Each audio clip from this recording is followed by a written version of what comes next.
예, 오늘 우리에게 주실 하나님 말씀은 지난주에 말씀드린 한 번 더 하겠습니다. 요한복음 지난주에 한 거 요한복음 2장 1절에서 12절. 우리가 이제 지난 시간에는 요 이제 본문에 대해서 전체적인 그 윤곽, 그다음에 그 이제 드러나는 그 본질 요거만 이렇게 살펴보았고, 이제 오늘 본문 하나하나 들어가면서 예수님이 일으킨 포도주 사건과 또 그에 반응하는 사람들을 통해서 우리에게 주시고자 하는 말씀을 이제 좀 상고해 보고자 합니다. 지난주 했던 게 핵심이 뭐였죠? 예수님은 우리에게 잔치집을 배설하러 오신 분이다. 그래서 우리가 즐거움을 누리기 원한다. 네, 이거였습니다. 그런데 그 즐거움이 사실은 우리가 누리고 싶지만은 다 누리게 되지 않습니다. 예수님을 만날 때, 예수님을 영접할 때에 실제적인 이 땅에서 모든 즐거움, 육신의 즐거움까지도 누릴 수 있다. 제가 이제 금요철야 때 그거 했잖아요. 육신의, 우리 하나님이 원하시는 것 어떤 영적 그것뿐만 아니라 육신의 즐거움까지도 누리길 원하신다 하는 걸 이제 금요일 날 말씀을 드렸습니다. 그래서 이제 제가 한 가지 이제 그 표를 만들었어요. 잔치집의 역설, 즐거움의 역설.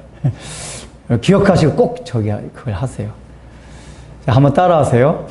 즐거움에 매몰될수록 즐거움은 사라지고, 즐거움을 가까이 할수록 즐거움은 멀리 간다. 역설의, 즐거움의 역설의 진리. 자, 그럼 그 앞에 즐거움이 뭐가 붙었을까요? 즐거움에 매몰될수록 즐거움은 사라지고 할 때 요 앞에 즐거움 뭐가 붙었겠죠? 영적인 즐거움이요. 이렇게 또 할까봐 제가 영적인 즐거움이 아니에요. 그 뒤에는 뭐 육신적인 즐거움, 세상적인 건 해당이 될 수가 있는데, 우리는 세상적 하면 꼭 육신적인 걸 생각해서 앞에 건 뭐냐면은 잘못된 믿음, 잘못된 즐거움에 매몰될수록 올바른 즐거움은 사라지고, 또 올바른 즐거움을 가까이 할수록 잘못된 즐거움은 우리에게 멀리 간다. 꼭 기억하셔야 됩니다. 그러니까 내 삶에 왜 즐거움이 없느냐? 잘못된 즐거움에 매몰되어 있거나 추구해서 그런 거고, 반대로 내가 올바른 즐거움을 추구하고 살아갈수록 잘못된 즐거움들은 내 삶 속에 자꾸만 사라져 갑니다. 꼭 명심하시고 그렇게 사시기 바랍니다. 자, 이제 오늘 본문 이제 하나씩 들어가겠습니다. 이제 예수님이 이제 갈릴리 가나 홀레 이제 있어 예수의 어머니도 거기 계시고, 저는 여기 본문 읽을 때 아까 읽을 때 예수의 어머니도 계시고 예수와 그의 제자를 하는데 어감상 굉장히 기분 나빠요. 보통 우리 예수님 그래야 되는데 예수와, 물론 이게 문법상은 님이라는 게 이게 혹격 존칭의 어미였기 때문에 부를 때만 원래 이제 붙이는 거거든요. 그래서 문법상 이렇게 하는데 꼭 그냥 문법상 꼭 그렇게 써야 되나 그냥 어감상 읽을 때도 좀 기분이 예수님 뭐 그래야죠. 근데 이건 그랬습니다. 이건. 그래서 어쨌든 예수님과 그의 제자들도 흔쾌히 청함을 받았더니, 이제 유대 나라는 보통 결혼식이 일주일간 아주 저기 한 건 보름까지도 한다고 합니다. 그래서 가능한 한 주변의 모든 사람들을 이렇게 초청을 합니다. 하루는 이 사람들, 하루는 저 사람들. 근데 이제 오늘 본문을 보면은 예수님과 예수님의 어머니, 제자들 다 초청이 됐어요. 일단은 제자들이 갈릴리 사람이 있고, 가나라는 그 동네가 갈릴리 지방이 있었기 때문에 이제 초청되었던 것 같습니다. 그런데 여기서 보면은 마리아가, 특별히 예수님의 어머니인 마리아가 그 나중에 보면 잔치집에 포도주가 떨어진 걸 알았거든요. 그게 첫날 떨어진 게 아니라 여기 며칠 날이라고 나오지는 않았지만은 꽤 몇천 날 지나가지고 이제 떨어진 거란 말이에요. 그럼 이제 마리아는 계속해서 잔치집에 기거했다는 얘기거든요. 하루 왔다 간 게 아니라. 그거로 봐서 아마도 이제 마리아의 가장 가까운 사람이거나 친척으로 이제 학자들이 추정을 합니다. 여기 이제 이 결혼식을 여는 이 가정이 마리아의 친척, 예수님의 친척이기도 한 거죠. 그러니까 결국은 어떤 학자들은 그래서 여기서 신랑이 이걸 기록한 요한으로 보는 사람도 있어요. 왜냐하면 묘사가 너무나도 세밀해가지고, 근데 요한의 특징이 늘 자기 자신을 기록하면서 이렇게 표현을 안 하거든요. 그래서 어떤 사람은 여기 신랑이 요한일 수도 있다. 어쨌든 이제 예수님의 친척집이라는 거는, 여러분 예수님 집과 사도 요한 집이 친척입니다. 친척 사이예요. 친척이에요. 공간부분 읽어보면은. 그래서 이제 그렇게 추정을 해요. 어쨌든 예수님과 가장 굉장히 가까운 집안이었다. 요거를 우리가 이제 알 수가 있습니다. 그래서 이제 이렇게 혼례를 하는데, 이제 3절 포도주가 떨어진 자. 이건 지난 시간에 얘기 드렸습니다. 유대 나라에서는 잔치집에서 가장 중요한 게 포도주였습니다. 그래서 혹시라도 포도주가 떨어지면은 유대인들이 굉장히 명분과 체면을 중요시 여기는 민족입니다. 우리나라보다 더해요. 그래서 이게 잔치를 열 때 포도주가 떨어지면 그 집안이 개망신당한답니다. 그래서 어쨌든 간에 포도주를 최대한 많이 준비해야 된대요. 왜냐하면 포도주가 떨어지는 걸 가장 그 집에 이렇게 흉으로 이렇게 망신을 생각하기 때문에. 근데 아마도 이제 손님이 더 많이 왔든지 아니면은 이 갈릴리 지방 자체가 이렇게 부자가 아니기 때문에 그냥 이렇게 예상치 인원만 준비했던 것 같은데 뭔가 예상 인원을 넘어서 하여간 포도주가 떨어진 것으로 보입니다. 그래서 이거를 예수님의 어머니인 마리아가 이제 알게 됐습니다. 그러니까 이제 이 걱정하는 걸 보면은 일반 손님이 아니란 얘기예요. 손님 같은 걱정할 필요가 없거든요. 근데 오히려 이 집은 뭐야? 포도주가 다 떨어지고 이럴 텐데 예수님의 어머니가 걱정했다는 얘기는 아마 이제 가까운 사이인 거로 이제 보입니다.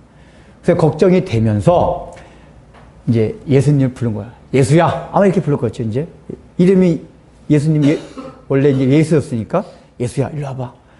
나 지금 잔치집에 지금 포도주가 중요한데 포도주가 떨어져서 어떡하지? 라고 이제 마리아가 예수님한테 이 얘기를 합니다. 그러니까 일단은 이제 그 얘기를 할 때 마리아가 무슨 의도로 했을까? 왜 했을까요? 우리가 이게 두 가지로 추정해 볼 수가 있습니다. 이게 첫 번째는 뭐냐면 예수님이 장남이었거든요. 장남. 동정녀로 태어나서 장남이었어요. 장남. 그리고 이제 학자들이 공간본거에 통틀어서 보면은 예수님의 육신의 아버지 요셉은 요 당시만 돼도 이미 공생애를 시작하기 전에 돌아가신 거로 이렇게 이제 추정돼 보입니다. 그러니까 이제 오늘날도 그렇긴 하지만은 고대 사회에서는 특히 남편이 죽었을 때는 아들, 특별히 장남한테 모든 것을 의논하고 굉장히 그랬답니다. 그러니까 이제 아마 마리아도 어쨌든 이게 큰일이다 보니까 야, 예수야, 이거 어떡하냐. 여기 떨어져가지고, 포도 쩔어가지고, 이런 뜻에서 얘기할 수도 있었을 거예요. 그런데 이제 두 번째 이제 우리가 생각할 수 있는 건 뭐냐면, 그걸 수도 있지만은, 뒤에 마리아가 하는 말들을 보면은, 예수님이 어떤 능력을 행하실 것으로 어느 정도는 예상을 하고 생각을 하고, 이게 말했던 것으로 보여요. 그래서 마리아가 장남인 그것도 있었지만은, 그거보다는 더 예수님이 어느 정도 여길 문제를 해결해 줄 수 있을 것 같다는 예상을 하고 말았던 것으로 보입니다. 근데 그거를 우리가 이제 추정할 수 있는 이유가 뭐냐면은 예수님이 평범한 사람이 아니라는 걸 가장 잘 아는 사람이 누굴까요? 마리아예요. 왜 그렇죠? 마리아는 남자 요셉과의 관계가 없이 잉태됐단 말이에요. 그러니까 마리아가 믿음이 좋은 게 그 당시에 처녀가 임신한 거 돌 맞아 죽는 거란 말이에요. 그러니까 요셉도 의인인 게 뭐냐면, 그러니까 꿈에 나타나가지고, 마리아가 임신한 거 돌에 원래 이제 돌 맞아 죽으니까 요셉한테 얘기를 해가지고 요셉이, 나하고 그랬다고 탁 얼물무리 하려고 이제 그런 거잖아요. 그러니까 요셉이 어떻게 의심했을 수도 있어요. 저거 어디서 딴 남자하고 한 거야. 막 속으로 그랬을 수도 있어요. 근데 꿈에 그게 나타났을 때 그 인도함을 받아서 그걸 받아들여가지고 마리아를 맞아들였단 말이에요. 어쨌든, 그러니까 마리아도 그렇고 요셉도 그렇고 굉장히 믿음이 좋은 사람이에요. 특히 처녀인 마리아가 그 잉태해서 얼마나 놀랍겠고 당황했겠어요. 처녀가 임신했어요. 오늘날도 그런데. 그러니까 그 사건이 잊을 수 없는 사건이란 말이에요. 그 어릴 때부터 그 마리아는 그러니까 유대인들 사고방식상 그게 사람이라는 게 하나님이라는 생각 전혀 할 수 없었지만은 적어도 하나님이 특별히 보낸 어떤 메시아 내지 특별한 선지자 이런 생각을 하고 있었을 거예요. 마리아는 특별히. 근데 그래서 이제 공관복음 보면 예수님이 12살 때 예루살렘 명절 때 올라오잖아요. 근데 갑자기 예수님이 어디 가서 없어져 버렸어요. 손잡고 가다가 도망가. 그래서 막 그 부모들 막 찾아다니잖아요. 찾아다니다 보니까 어디 있었죠, 예수님이? 성전에서 율법학자들하고 성경을 논하고 있었어요. 이게 깜짝 놀래가지고 마리아와 요셉이 이 녀석 어디 갔어? 그냥 몰래 막 혼내니까 갑자기 예수님이 내가 아버지 집에 있어야 할 줄 모르셨나이까? 딱 이렇게 내려온단 말이에요. 그때 마리아가 그 생각을 마음에 담아두었더라 이렇게 표현해요. 그 담아두었더라는 얘기가 뭐죠? 아차, 내가 마치 잊고 있었구나. 이 아이는 그냥 아이가 아니었지. 그러니까 제가 보기에는 마리아도 이제 예수님이 잉태는 남자와 관계없이 태어났지만 어쨌든 태어나고 나서는 자기 젖발리고 기저귀 똥 싸는 거 하고 막 얼리고 달리고 어릴 땐 예수님 똑같은 인성이기 때문에 또 막 배고프고 울고 막 그런 과정을 다 겪으면서 키웠단 말이에요. 그 사람이 기르는 정이 얼마나 깊어요. 그러니까 이게 오랫동안 그렇게 하다 보니까 이게 사람이 자기가 임신했을 때 그걸 잠깐 잊어버리는 거예요. 오래 키우니까. 그냥 인간 예수 아이 이거로만 더 마리아한테 자리가 많이 잡고 있을 가능성이 굉장히 많아요. 이게 사람이 키우는 과정을 보면은. 그러다가 여기서 그 얘기를 딱 듣고 나서 아차차 맞아. 쟤는 보통 아이가 아니었지. 당연히 율법사들하고 의논할 만한.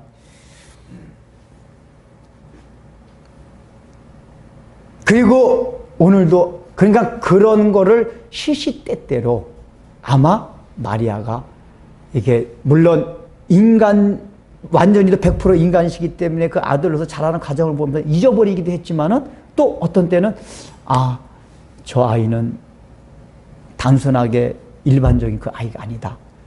이런 생각을 해왔던 것 같아요. 그래서 예수님이 적어도 하나님 그건 아니지만은 어떤 그 정도 능력을 혹시 해결해 줄 수 있지 않을까 하는 생각을 했던 것으로 보입니다. 마리아가 충분히 가능해요. 그거는. 여러분들이 그런 입장에서 그렇게 생각할 거 아니에요. 특별히 비범하게 탁 이렇게 했으면은 남자의 관계에 태어났다고 가정해봐요. 그렇게 생각했을 거예요. 그래서 얘기해요. 그런데 여기에 대한 예수님의 대답이 뭐라고 하죠? 아주 이상해요. 여자여. 첫 품은 대답해. 나와 무슨 상관이 있나이까? 일단 첫 번 혼칭부터 이상해요.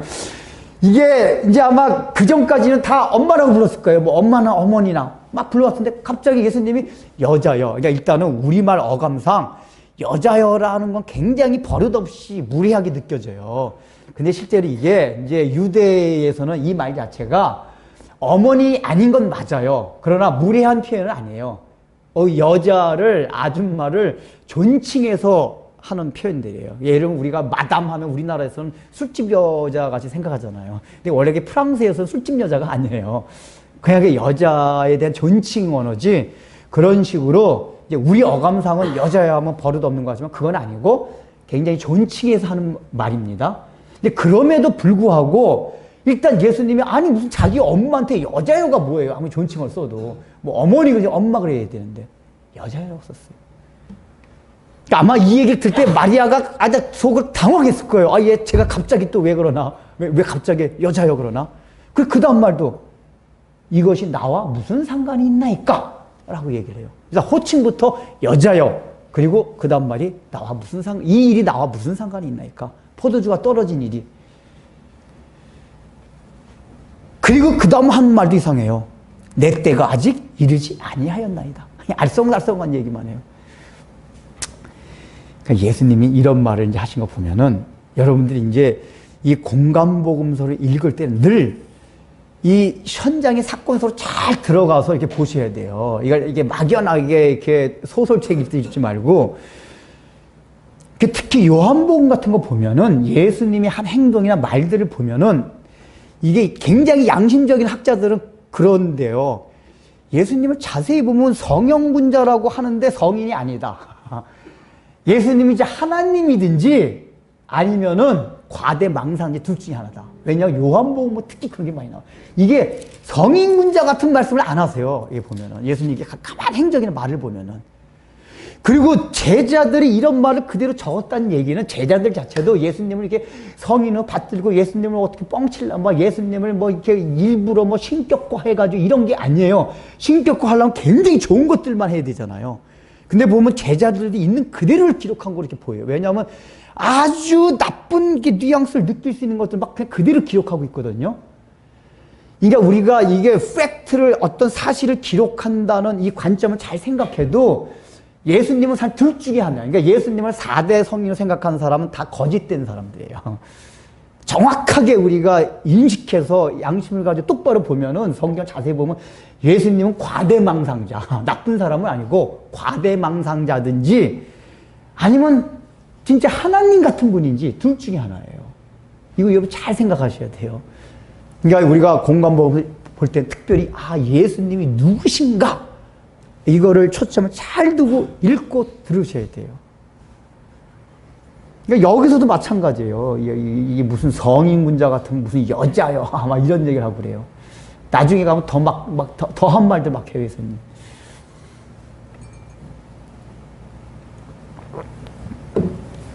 이거는 본문학 책정 상관없지만은 우리가 이 공관복음 읽을 때 예수님을 대하는 태도를 잘 생각하셔야 된다는 게요.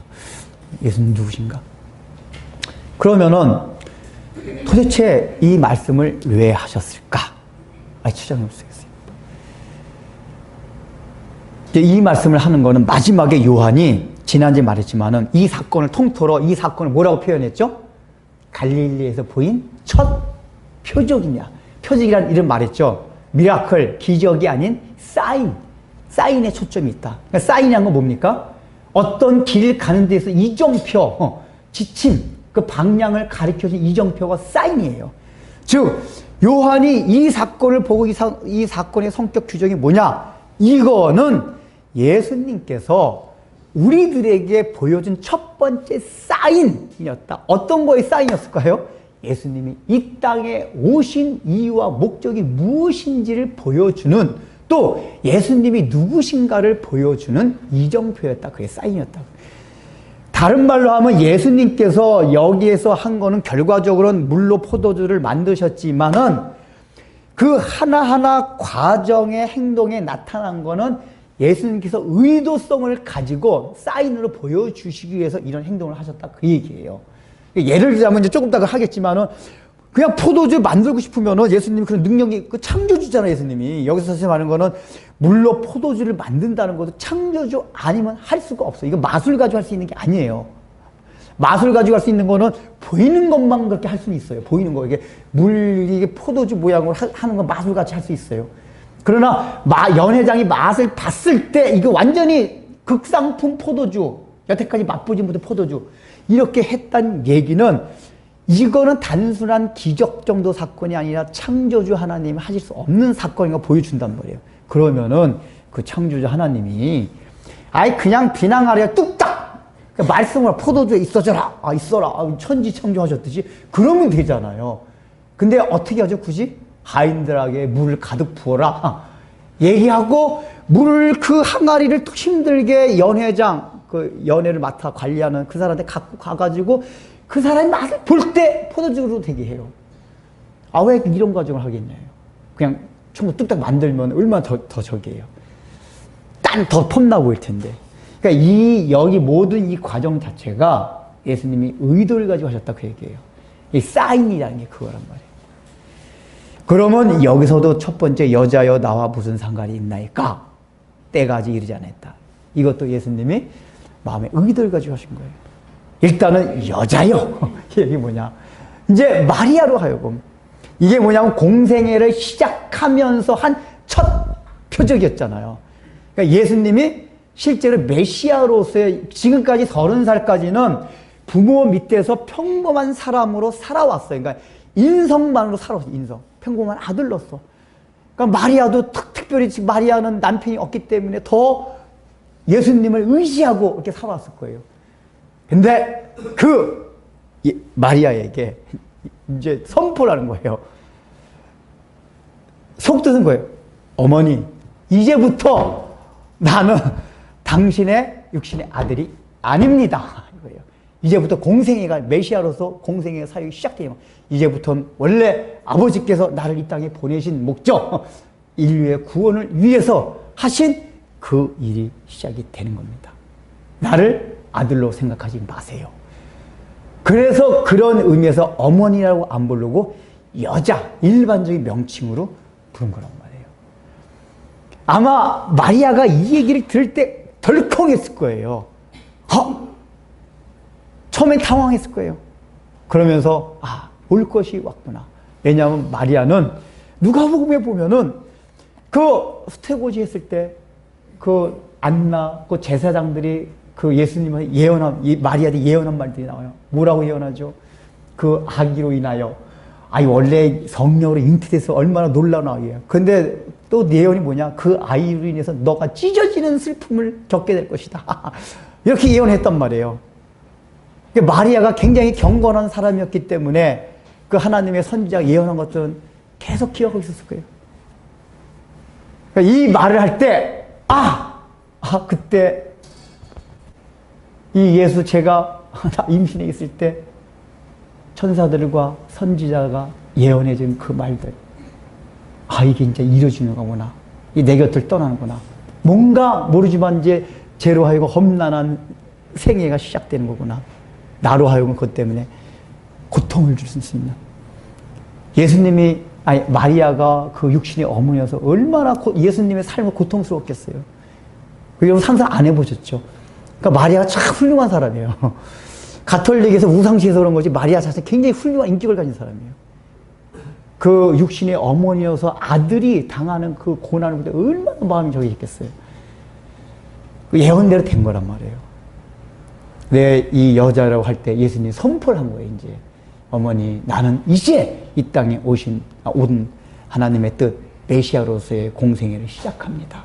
이제 당신의 아들이 아닙니다. 이걸 지금 얘기해 주는 거예요. 그리고 나서 나와 무슨 상관이 있나이까? 이건 뭐죠? 여기가 우리 친척이라 할지라도 이 집에 포도주가 떨어진 거와 나와 여기서 나라는 건 뭐죠? 이제까지 여기서 친척으로서의 그 마리아의 아들, 육신의 아들로서 있었던 그게 아니라 메시아로 가진 정체성으로서의 그거란 말이에요. 이제 나가 바뀐 거예요. 어머니, 아들, 이 결혼집의 친척으로서 나가 아닌 메시아로서의 나가 됐다 그예요. 근데 그 메시아로서 정체성을 가지게 된 나와 무슨 상관이 있나이까 그 얘기예요. 이 얘기는 뭐죠? 지금 메시아로 이제 온 나의 정체성은 나는 이 땅에 친척이라 할지라도 그런 문제를 해결하러 온 게 아닙니다. 그 얘기예요. 나와 무슨 상관입니까? 나의 메시아의 역할은 인류의 구원을 위해서 속죄 살기 위해서 오신 거지, 이런 우리 삶의 문제 하나하나 모든 문제를 해결해 주기 위해서 오신 게 아니다. 이걸 얘기해 주는 거예요. 그래서 거절을 해요. 그 다음에 내 때가 아직 이르지 아니하였느니라. 이건 조금 더 설명드릴게요. 그 다음에 또 알쏭달쏭한 얘기를 해요. 내 때가 이르지 아니하였느니라.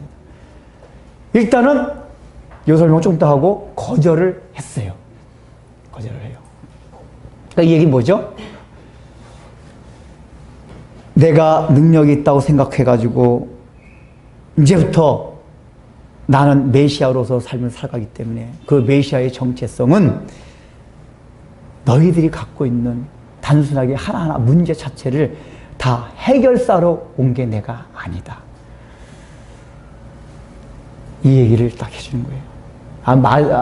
마리아의 마음의 덜컹과 당황과 덜컹하면서 그래도 마리아가 아주 경건하고 신앙이 있다는 건 그 뒤에 보면 나와요. 그 얘기를 듣고 나서 마리아가 뭐 얘기하죠? 그의 어머니가 하인들에게 이르되 너희에게 무슨 말씀을 하시든지 그대로 하라. 그러니까 이 얘기는 뭐냐면은 거절했어요.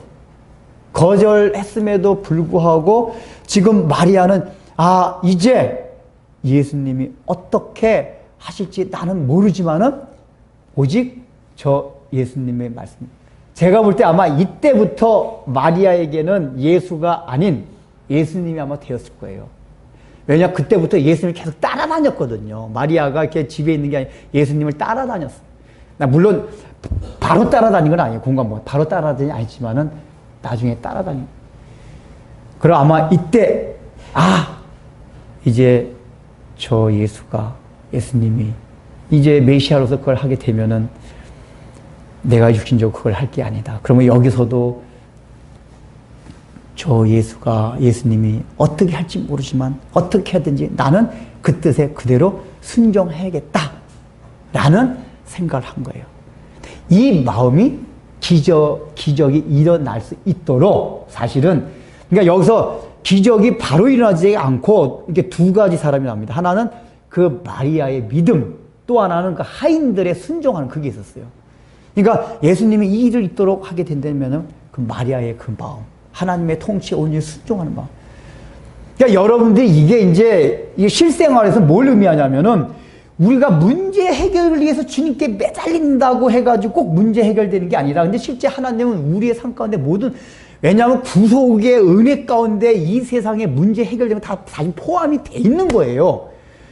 그래서 우리가 그 뜻은 헤아릴 수 없지만은 예수님이 메시아로서 그 창조주 하나님의 그 섭리를 헤아릴 수는 없지만은 우리가 그 뜻에 이해는 안 되지만은 순종하고자 하는 그 마음이 있을 때 실제적으로 우리의 문제도 해결이 됩니다.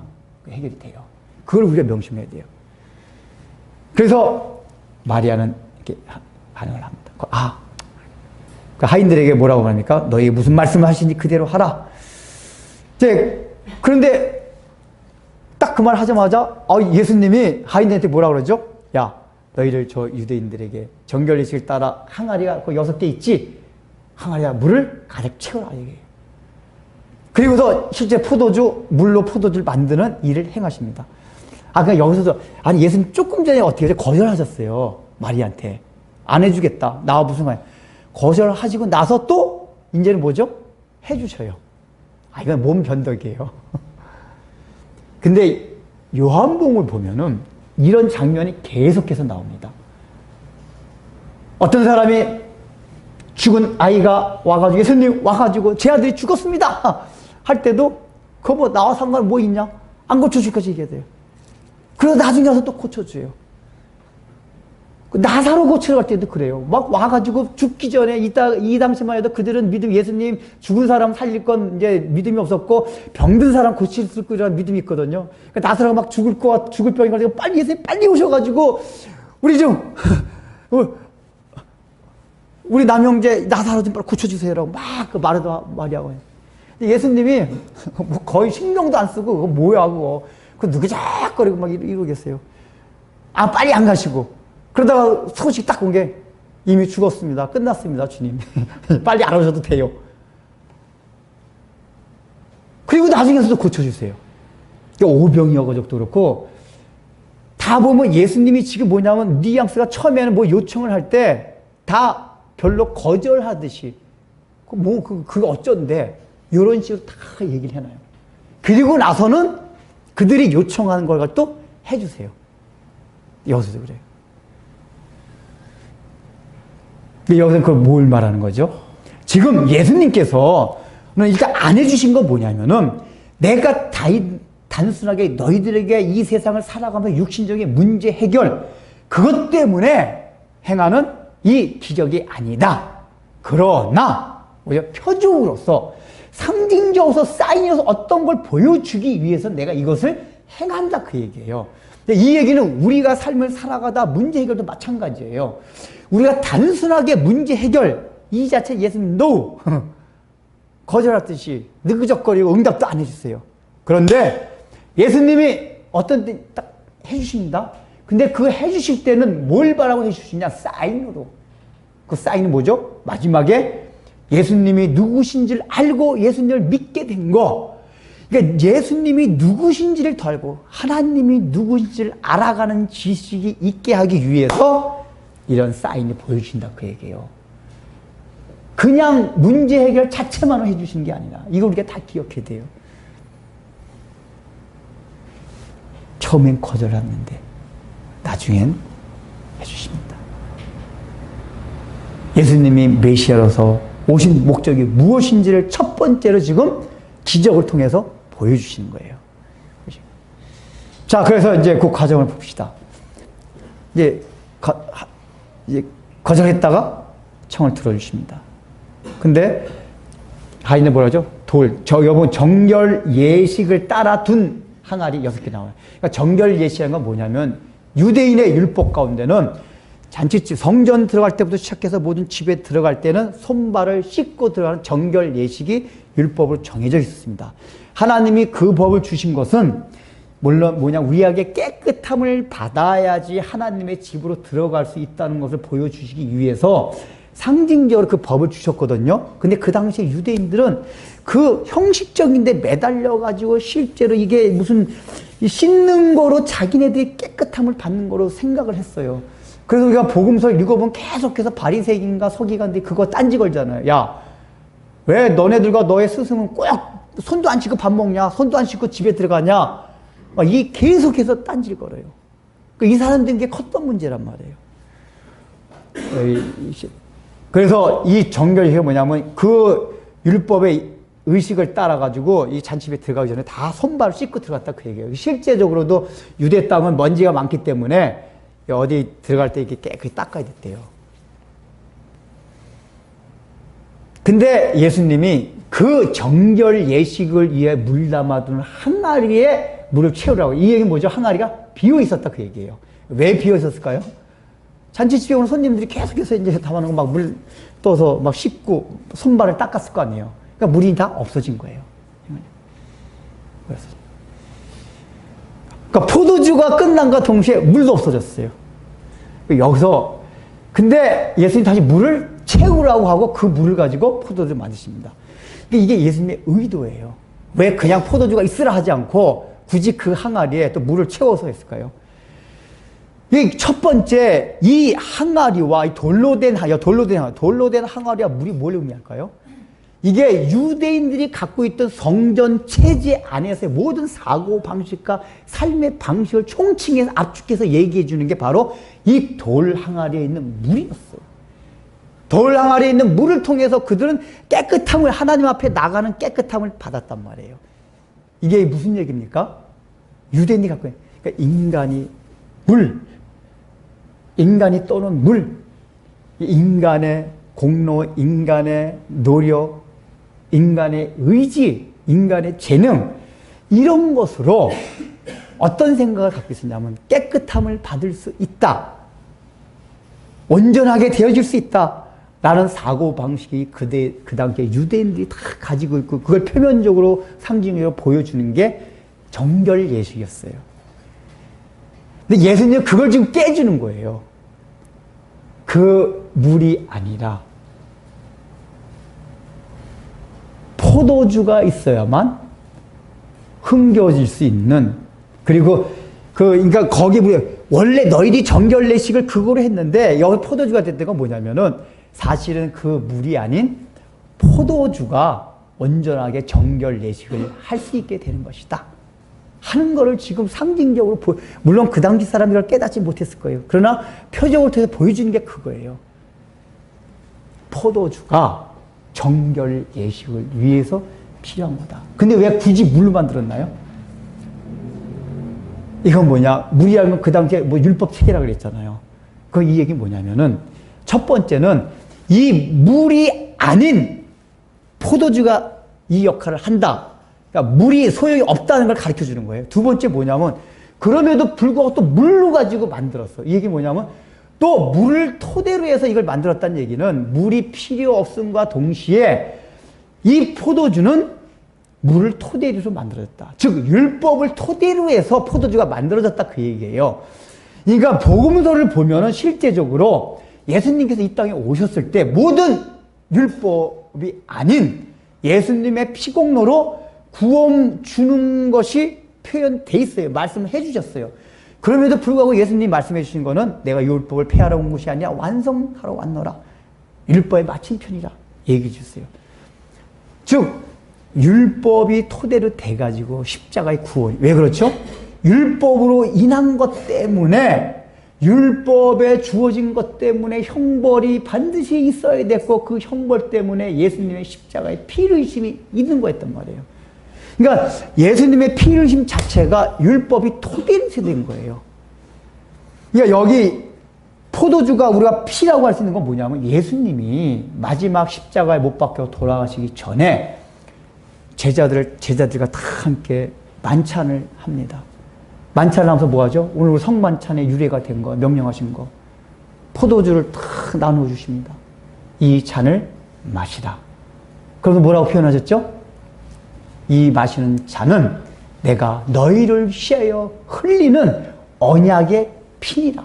그러니까 처음으로 예수님이 그 얘기를 해줬어요. 이 포도주는 내가 너희를 위하여 흘리는 피다. 근데 그 피의 성격은 언약의 피다. 즉 포도주가 피다 그 얘기예요. 피다. 그러니까 예수님께서 지금 여기에서 미리 그러니까 포도주는 1차적으로 원래는 기쁨과 풍요를 상징했었어요. 그런데 지금 예수님 마지막 십자가 못 박혀 돌아가신 뭐냐면은 이게 내 피다. 다른 말로 하면 내 피를 통해서만이 풍요와 기쁨과 잔치를 누릴 수 있다. 그걸 보여주는 거란 말이에요. 그런데 그 예수님의 십자가의 피 흘리심은 유대인들은 그 율법으로 살아왔던 그것, 이방인들은 율법에 해당되는 양심. 이게 그 구체적인 얘기가 뭐냐? 여러분 십자가 은혜가 적용되는 사람들은 누구냐? 이방인들 가운데도 비양심적인 사람들은 예수 안 믿습니다. 양심적이란 건 뭐냐? 아직 하나님을 알지 못했지만은 양심적으로 살다 보면 사람이 오는 게 뭐냐면은 인간의 연약성에서 자꾸만 깨달음이 와요. 그게 육신적인 삶의 면에서도 이렇고 어떤 이렇게 도덕적인 면에서도 그러니까 아예 양심에 화인 맞은 사람들은 도덕적인 면에 있어서도 그런 게 없어요. 그러나 양심이 예민하고 양심이 밝은 사람일수록 살려고 하다 보면은 정말 양심이 바른 사람들은 참 이렇게 내가 양심대로 살아갈 수 없구나. 성철 스님이 그랬잖아요. 전 그 사람의 고백이 참 저기하다고 봐요. 맞아요. 자기가 지은 죄가 지옥을 겁을 덮을 만큼 지옥에 떠질 만큼 그런 큰 죄를 지었다. 우리가 생각할 때 성철 스님 무슨 죄를 많이 지었겠어요? 제가 볼 땐 그래도 성철 스님 같은 사람이 수양을 닦으면서 굉장히 양심적으로 그것을 보여요. 저는 그게 너무 근데 아쉬워요. 성철 스님이 분명히 그 양반이 책을 많이 봐서 성경도 봤을 텐데 그렇게 자기 자신 수양을 닦으면서도 이 수양 가지고 도저히 될 수 없구나 하면 그 복음을 통해서 예수 그리스도를 받아들여서 얼마나 좋았을까 하는 아쉬움이 있어요. 저에게. 어쨌든 그 양반의 언어로 보면 그게 남겨지지 않았기 때문에 우리의 지금 생각으로는 어쨌든 그분이 구원 받았다고 생각할 수가 없어요. 예수님을 영접했다는 그런 건 전혀 없어요. 그분의 말을 가운데. 적어도 첫 번째 뭐냐면 그런 마음이 있는 사람이 예수님을 만나게 돼요. 그리고 인생 가운데서도 예를 들면 먹고 마시고 막 물질도 많고 그래도요. 양심이 있는 사람들은 물질이 아무 많고 그래도 그런 거로 인해서 나중에는 뭐냐면은 험함을 느껴요. 그러니까 막사 오히려 그 양심이 없는 사람들은 그런 거 가지고도 대부분 많이 자족하고 그게 일단 그게 없어지면은 잔치가 끝나는 일단 채워지는 한도는 계속 즐거움 드립니다. 그러나 양심이 맑은 사람들일수록 지혜가 있는 예수 안 믿는 사람과 지혜가 있는 사람일수록 아무리 물질이 채워지고 명예가 채워지고 권력이 있어도 나중에는 이게 아닌데 하는 걸 자꾸만 느껴요. 뭔가 이게 아닌데. 이게 양심이 맑고 밝은 사람들이에요. 그리고 유대인들 가운데서도 마찬가지예요. 유대인들 가운데서도 정말 하나님의 율법대로 정말 살려고 하는 사람들은 예수님 말씀을 받아들여요. 어중간하게 지키는 사람이 이렇게 얘기하지. 그래서 십자가의 피 흘리신 복음은 율법의 토대 위에서 세워진 거예요. 토대 위에서. 그것으로는 잔치집을 못하는데 포도주가 생성 안 되는데 또 다른 면 토대 위에서 세워진다 그 얘기예요. 그래서 예수님이 물 가지고 만들었다 그래요. 돌 항아리에 있는. 여러분 우리가 지난 수요일 날 물두멍에서 우리가 살펴봤습니다. 이제 물두멍의 역할이 뭐라고 그랬죠? 자기 자신을 살펴보고 손을 씻는 거라고 했어요. 그러니까 번제단에서 제사를 드리고 나서 씻으면서 왜 살피는 거라고 했어요? 물두멍의 재료가 뭡니까? 놋! 어떤 놋입니까? 회막에서 수종들던 여인들의 거울. 근데 그 당시엔 거울이 오늘날 같은 이런 유리 거울이 아니라 청동, 구리 거울이었어요. 구리를 만지하게 닦으면은 희미하게 보였대요. 그래서 바울 사도가 지금은 거울을 보는 것 같이 희미하게 보일지라도, 그러니까 그 표현이 그거란 말이에요. 그 당시에 거울 자체가 오늘날 같이 이렇게 또렷하게 보이는 게 아니라 구리 거울이기 때문에 이렇게 희미하게 보였어요. 그거 가지고도 여인네들이 막 단장하고 그랬습니다. 근데 그걸 다 걷어가지고 물두멍을 만든 거예요. 그 모양은 세숫대야 모양 만드는지 성경에 안 나와 있어요. 항아리 모양을 만들었는지, 그러니까 둥그렇게 만들었겠죠. 근데 거기서도 씻는 역할을 해요. 근데 씻는 게 뭐냐? 그때 수요일에 설명드렸죠. 거울로 만들어진 녹거울로 만들어진 그걸 보고 비친 자기의 모습을 살펴보면서 씻는 거라고 했단 말이에요. 근데 거기에 놋이 뭘 상징한다고 그랬어요? 번제단이 놋을 만들었다고 했죠. 그러니까 번제단이 뭘 의미합니까? 심판, 형벌. 우리 대신 짐승이 잡아서 완전히 죽임을 당하는 그게 번제단이었어요. 그게 놋이었단 말이에요. 그러니까 그 놋으로 만들어서 그걸 보라는 얘기가 뭐냐 하면은 깨끗하게 지금 씻기고 있는 건 뭐냐 하면은 그 번제단에 있었던 거, 그 짐승이 자기의 죄를 위해서 대신 그냥 조각조각 나가지고 다 통째로 불살린 걸 받으면서 그 짐승이 나를 위해서 죽었구나. 그걸 생각하면서 씻을 때 자기 죄가 완전히 씻겨지는 정결예식이 된다, 그 얘기예요. 그게. 근데 여기는 뭐죠? 돌로 돼 있어요. 돌 항아리. 거기는 놋 항아리였어요. 놋 항아리. 놋 항아리는 하나님의 심판과 예수, 오늘 신약적으로 설명하면 2000년 전에 예수님께서 이 땅에 오셔서 저 골고다 언덕에서 나 대신, 나의 죄 대신 형벌 받아서 죽임을 당한 그 번제단에서 갈기갈기 찢김을 당하셔가지고 죽임을 당하신 그분을 생각하며 그 하나님, 그 예수님에게 심판이었지만 그게 우리에게는 은혜가 되었어요. 그러니까 심판과 은혜가 양면이에요.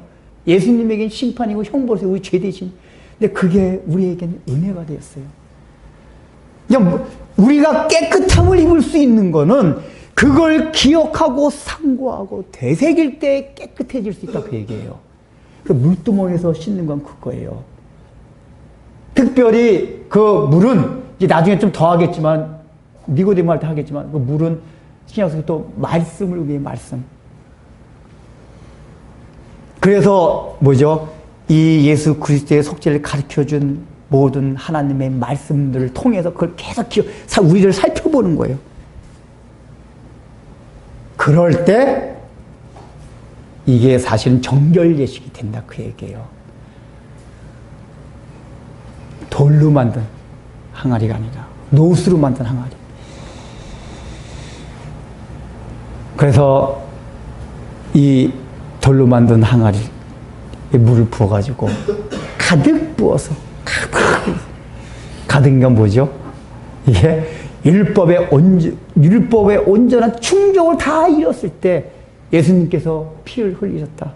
또 우리 쪽에서 생각하면은 그 말씀으로 가득 채워질 때 표적이 일어난다, 그 얘기예요. 그러니까 우리의 삶 가운데 표적이 자꾸만 일어나기 위해서는 우리 삶과 우리의 마음 가운데 말씀이 충만해져 있어요. 그러니까 예수님의 그 십자가 사건을 되돌아보는 것도 결국은 뭐냐면 말씀이 충만할 때 자꾸만 돌아보게 되는 거예요. 물이 가득 채워질 때. 말씀을 통해서 그 십자가 사건을 되돌아보는 거예요. 그럴 때 예수님의 흘리신 피의 능력이 우리의 삶 가운데 그대로 적용된다, 그 얘기예요. 우리가 깨끗해지고, 그래서 뭐가 돼요? 포도주가 기쁨과 즐거움과 행복이 우리 삶 가운데 누리게 된단 말이에요.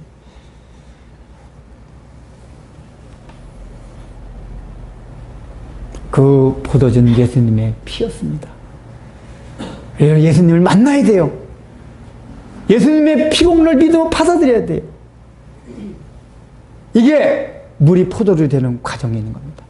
자, 그리고 이제 반응들을 봅시다. 하인들이 참 착해요. 뭔 영문인지도 모르고 하인들은 제가 볼 때는 이 마리아가 이제 하인들한테 이 얘기했던 얘기는 제가 볼 때 하인들은 예수님을 신뢰했다기보다는 마리아를 굉장히 신뢰했던 것 같아요. 마리아 인품이 굉장히 훌륭했던 사람이잖아요. 원래 인품이 훌륭하면 신뢰하면 일단은 마리아가 그랬거든요. 야, 너 내 아들 예수가 뭐 하라고 군소리 달지 말고 무조건 해? 그러니까 내가 볼 때는 이 하인들은 마리아를 신뢰해서 이렇게 굉장히 했던 것 같아요. 예수님이 하던 대로. 왜냐하면 나중에 보면은 하인들이 믿었다는 얘기가 안 나와요. 그걸 보면은 하인들은 굉장히 마리아를 신뢰해서 또 마리아를 따르고 해서 그냥 저번에 했으니까 하자 하고 했던 것 같아요. 어쨌든 그렇게 했다 하더라도 하인들이 순종했기 때문에 역사는 일어났습니다. 그대로 해요. 난 하인들이 얼마나 속으로 황당했을까요? 갑자기 물을 채우라고, 갖다 주라고 하고. 근데 그 마리아를 신뢰했다 하더라도 하인들의 믿음도 대단해요. 그렇게 갖다 줬다가 많이 포도주가 안 되면 어떻게 해요? 얼마나 아주 그냥 창피한 거예요. 아니면 연회장한테 혼날 수가 있잖아요. 나 이 새끼야, 너 지금 뭘 가지고 와서 지금 만약에 포도주가 안 됐어 봐. 항아리 딱 갖다 줬는데 찰랑거리 물이 있으면 너 지금 포도주 안 갖고 뭐 했어? 왜냐하면 하인들은 지금 연회장 밑에 딸린 계약직들이란 말이에요. 계약직. 연회장 자르면 그만이란 말이에요. 계약직. 용역들. 그러면 연회장한테 잘 보여야 되는데 물 항아리 가져갔다가 만약에 포도주가 아니었으면 난리 날 거란 말이에요. 근데 그대로 가져갔다는 얘기는 이 하인들의 믿음도 대단해요. 대단해요. 가져갔어요. 그래서 우리 딱 연회장이, 연회장은 사람입니다. 장소가 아니라 연회를 관리했던 사람. 이 사람이 딱 맛을 딱 보니까 극상품 포도주, 가장 질 좋은 포도주예요. 맛보지도 못한 포도주. 이게 무슨 얘기입니까? 지난 시간에 말씀드렸잖아요. 우리가 예수를 만나고 나서, 예수님을 믿고 나서, 예수님의 피를 통해서 우리의 물들이 변해서 된 그 포도주 주는 즐거움과 기쁨들은 세상이 주는 즐거움과 기쁨과는 상대가 안 되는 질적으로 다른 그런 즐거움을 맛보게 된다. 이거예요. 여러분 그걸 맛보셨습니까? 참나, 이런 건 할 때 이게 아멘이 돼야지 뭔가 이렇게 탁 마주치는 게 있는데, 미치겠네. 예수님 다 만나셨잖아요. 믿으셨잖아요. 이게 분명히, 저는 제가 경험했기 때문에 이건 알아요. 이게 예수를 만나서 예수를 믿고 나서의 누리는 기쁨은 내 영혼이 은총 입어 중한대진 벗고 보니 조막이나 궁궐이나 그 어디나 하나. 이게 세상 가는 게임이 안 되는 그거를 제가 알아요. 그러면서 강조하잖아요. 제가 부족한 것도 많고 저도 죄도 짓고 허물이 있지만 그럼에도 불구하고 확실히 아는 거는 내가 예수를 믿고 나서 하나님이 주시는 나의 잔치집은 세상과 다른 잔치집이다. 이건 제가 안단 말이에요. 알아요. 다르다. 그러니까 세상 거 추구하지 않게 돼요. 이거 포도주 먹어보니까 얘는 질 낮았던 거 가지고 내가 그거 가지고 취했었네. 이거 취하니까 극상품 포도주를 만나니까 취하면서 기분만 좋지 취하지도 않네. 원래 취하면 이성이 마비되고 그냥 사람이 그냥 망가지잖아요. 근데 이 극상품 포도주는 취하는데 기분만 좋아져요. 망가지지 않고. 그런 소리 있으면 좋겠죠. 아마 그런 소리 있으면 성경에 술 금하지 않았을 거예요. 취해서 자꾸 망가지니까 술 금하지. 기분만 좋아지는 술이라면 얼마나 그걸 할 필요가 있어요. 그래서 더 좋은 이 포도주예요. 이 포도주. 그래서 신랑한테 너 이런 거 좋은 거 있으면 왜 이렇게 안 되나? 지난주 얘기했으니까. 그리고 나서 쭉 나오다 시간 가면 많이 지나가요. 자, 그 다음에 이제 마지막 결론이 뭐냐? 표적을 11절에 보면 갈릴리 가나서 행하여 그의 영광을 나타내심에 마지막 제자들이 그를 믿으니라. 여기 보세요. 지금 이 중간 과정에 제자들 하나도 안 나왔었어요. 근데 마지막 믿음은 제자들만 나와요. 제자들만. 마리아도 아니고 하인들도 아니고 연회장도 아니에요. 실제로 가장 이걸 아주 직접적으로 한 건 하인들이었어요. 연회장, 맛봉은 연회장. 근데 그들은 예수님을 믿지 않았어요. 제자들이 믿었어요. 이 얘기가 뭐죠? 같은 잔치집에 있어도, 교회 안에 들어와도, 이게 이런 사건을 본다 해도 다 각각 제각기다 그 얘기예요. 아까 말한 하인들 같은 경우, 이 사람들은 순종도 하고 적이 됐어요. 근데 하인들이 가진 결정적인 게 뭐냐? 이 사람은 예수님을 시작이었다는 원래 마리아를 그러니까 누구 말 듣고서 그래 맞아. 이런 걸 누구의 경험을 통해 가지고 예수님이 하신 걸 봐요. 근데 이런 사람들의 특징은 그런 사람들이 순종적이긴 해요. 근데 중요한 거는 자기 자신이 정작 하나님을 만나는 예수 그리스도를 만나는 사건이 일어나질 않아요. 사람 따라다니는 사람 따라 씨라고 생각하는 거죠. 사람 따라. 이 사람이 엄청나게 그 영향력을 미쳤어요. 그러나 아무리 영향력을 크게 미쳐도 사람이에요. 늘 강조하죠. 사람은 목사고 장로고 누구든지 다 사람을 따르면 안 돼요. 우리 하나님만 따라야지. 예수님만 믿는단 말이에요. 그리고 연회장 보세요. 맛까지 해봤어요. 포도주 맛.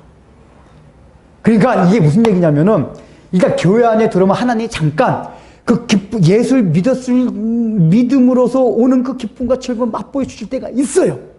그런 게 있어요. 근데 그럼에도 불구하고 이 사람은 아예 이 포도주가 어떻게 왔나에 대해 관심을 안 가져요. 보통 같으면, 야, 이런 포도주가 어디서 나왔어 도대체? 그럼 내가 뭐 맛보지 못하는 건데? 캐물을 거 아니에요. 그러면, 저 예수라는 사람이 계속 이렇게 만들었어.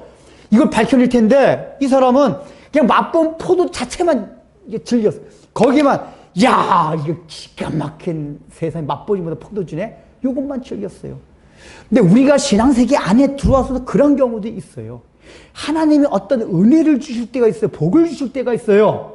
근데 거기에만 초점이 맞춰져요. 특별히 이제 제가 보면은 이 오순절기 통해서 신앙생활을 하는 사람들이 그것도 하나의 은혜입니다. 신비한 역사, 뭐 방언도 터지게 하고 실제로 안수하면 저희 어머니도 제 어렸을 때 신유연사가 있어가지고 제 아픈데 막 안수해줬어요. 막 낫고 그랬어요. 신유연사. 근데 이게 이런 은혜를 받으면은 사람이 엄청나게, 야, 이거 진짜 별세계 신천지네? 이걸 느낀다니까요. 세상에서 맛보지 못한 그걸 느껴요. 이거 보면은. 그러니까 육신적으로도 기도 응답을 받아가지고, 야, 이거 진짜 기도를 했더니 응답이 됐네? 망해가던 사업이 일어났네? 대학을 떨어질 뻔했는데 직장도 떨어질 뻔했는데, 안 잘리고 됐네? 이런 거를 실제 경험한단 말이에요. 육신적으로 그런 복을 누리기도 하고, 영적으로도 신비한 거 봐가지고, 근데 조심해야 될 게 뭐냐? 사람들이 많은 거에 그것에만 초점을 맞추는 거예요. 그것에만. 그 신비한 현, 그거 너무 재밌거든요. 그럼 계속 그거 달라. 신비한. 그리고 그 받은 복 있으면 계속 여기에만 초점을, 그 복. 하나님이 그런 걸 주신 목적은 뭐죠? 그걸 주신 하나님이 누군가를 알라고 얘기해, 알라. 모든 사인을 주신 거는 그걸 통해서 하나님에 대한 지식이 자라나게 해주신 거예요. 그걸 주셨으면, 야, 하나님 이렇게 기도 응답을 해주신구나. 이 하나님이 누구신가? 정말 신실하신 분이고, 약속을 정말 안 지킨대. 정말 지키시는 분이구나. 그러면 내가 성경 말씀 그럼 다른 것도 다 지키신다는 얘기 아닌가? 이게 하나님의 성품과 속성과 그분이 하신 일들을 계속 생각하는 거예요. 그리고 신비한 걸 보여서, 하나님은 이 육신에 보이는 세계뿐만 아니라 보이지 않는 세계까지 관장하시는 분이구나. 그래서 하나님에 대한 지식이, 그러니까 그걸 주신 하나님께 초점, 여기 어떤 현상에 우리가 포커스를 맞추면 안 돼. 그거 왜 하나님 안 주시고 지으시고 그런 문제들이란 말이에요. 그걸 통해서 하나님께 우리 포커스 해야 돼. 근데 이 연회장 같은 사람 뭐냐면 그냥 맛 좋다. 그리고 이걸 하게 된 건 알려고 하지 않아요.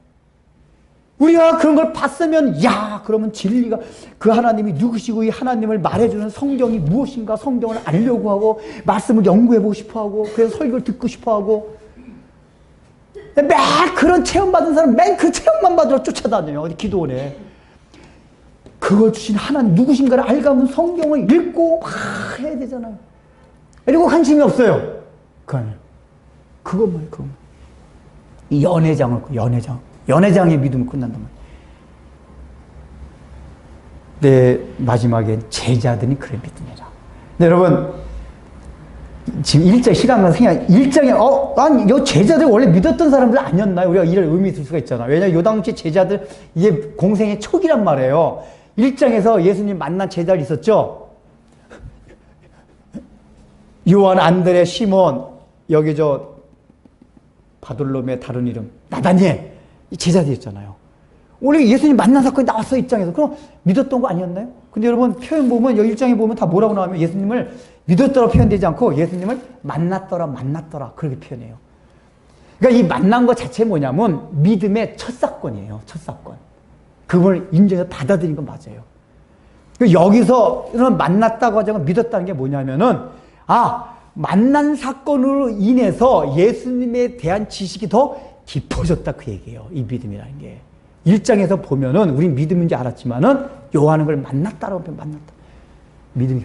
근데 우리가 이제 여기다 나중에 제자들 보면 또 뭐죠? 형편없는 것도 발견하게 돼요. 그리고 부활하시고 나서 더 깊은 믿음이 생겨요. 이걸 뭘 말해주냐? 이 믿음의 과정이 있다는 얘기예요. 어떻게 우리가 위로가 돼요. 일단 예수님을 만났으면은 믿음이 좀 연약하다 할지라도 믿음의 과정이 있어요. 점진이 있어요.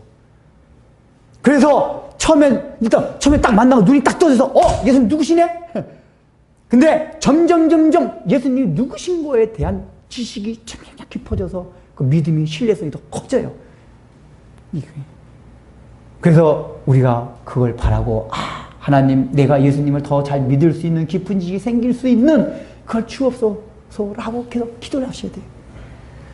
근데 첫 번째 중요한 거죠. 만났기 때문에.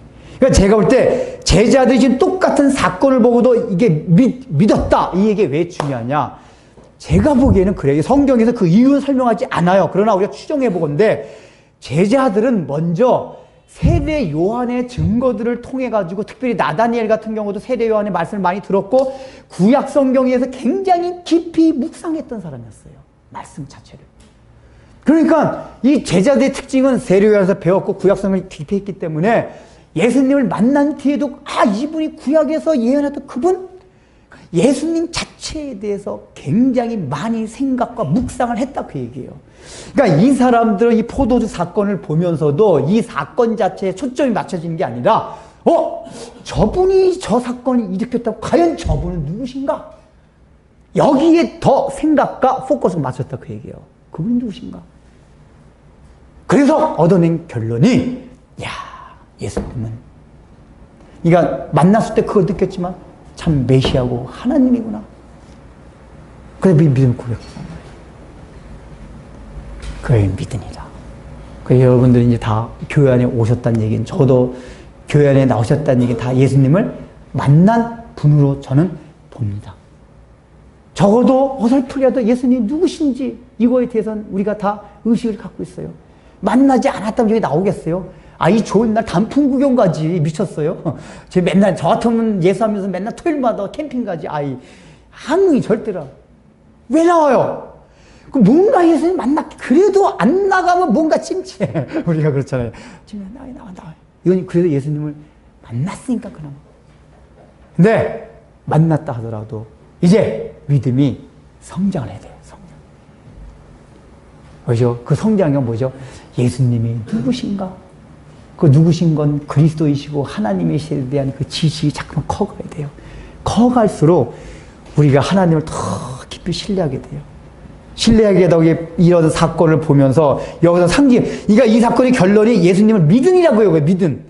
포도주. 이 얘기를 다른 말로 하면 뭐냐? 예수님을 믿으면 믿을수록 포도주 사건이 우리의 삶 가운데서 계속해서 일어난다 그 얘기예요. 이 얘기는 다른 말로 뭐죠? 잔치집 인생이 우리에서 늘어나요. 예수님을 아는 만큼, 믿은 만큼, 그 믿은 만큼. 이 험난하고 수고로운 세상 가운데서, 그래서 포도주가 떨어질 것 같은 세상 가운데서도 주님이 주시는 포도주, 피로 만들어진 그 포도주를 봐서, 기쁘고 즐겁고, 행복하게 살아갈 수 있다, 그 얘기예요. 이런 복들을 다 누리시기 바랍니다. 기도하겠습니다. 사랑하는 주님, 저 2000년 전에 저 유대 땅 가나에 오셔서 실제적으로 물로 포도주를 만들어 주시사 흥이 끊겼던, 즐거움이 끊겼던 잔치집에 그 즐거움을 주셨던 주님, 오늘날도 동일하게 예수님의 피를 통하여 우리가 내 능력과 내 힘으로 살아가던 그 인간의 모든 그 물이 아닌 오직 주님의 피로 이루어진 그 능력으로, 공로로 우리의 삶에 행복을 주시고 즐거움을 주신 것으로 인하여 감사하며 오늘도 봉헌합니다.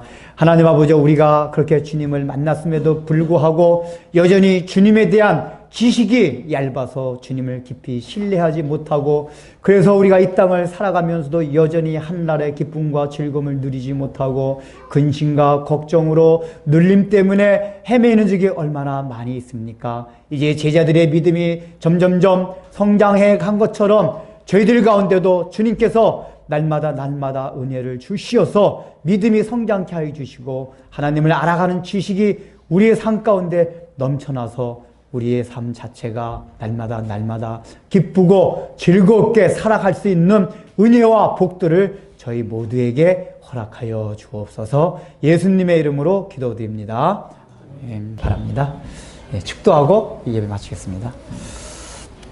이제는 우리 구주 예수 그리스도의 무한하신 은혜와 하나님 아버지의 놀라우신 사랑과 성령님의 감동과 위로와 권면하심이 오늘 이 말씀을 듣고 나도 주님께서 그리스도의 피를 통하여 주신 하나님 아버지의 인생의 잔치집을 마음껏 누릴 수 있도록 주님께서 우리의 인생과 삶에 역사해 가시는 그 포도주의 변화 과정에 대해서 적극적으로 순종해 가며 그것을 보고 하나님을 깊이 알아가기를 소망하는 우리 사랑하는 성도들 위해 이제부터 영원토록 함께 있을지어다.